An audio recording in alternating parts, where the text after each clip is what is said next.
اعوذ بالله من الشیطان الرجیم. بسم الله الرحمن الرحیم. ترجمه نماز. تکبیر. الله اکبر. خداوند بسیار بزرگ است. استفتاح. سبحانك اللهم و بحمدک. ذات تو پاک است ای خدای من و تو سزاوار ستایش هستی. و تبارک اسمک و تعالی جدک. و اسمت مبارک است، نام و نشانت بلند است.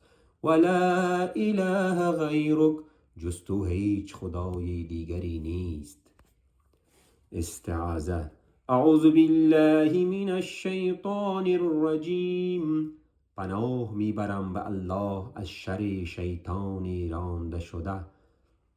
بسم الله الرحمن الرحیم. به نام خداوند بخشاینده و مهربان. سوره فاتحه. الحمد لله رب العالمین. تمام اوصاف خوب و ستایش از آن الله است، پروردگار عالمیان. الرحمن الرحیم. بی نهایت بخشاینده و مهربان. ملک یوم الدین. مالک روز قیامت. ایاک نعبد و ایاک نستعین. تنها برای تو عبادت می کنیم و تنها از تو کمک می خواهیم. اهدنا الصراط المستقیم. ما را به راه راست هدایت کن.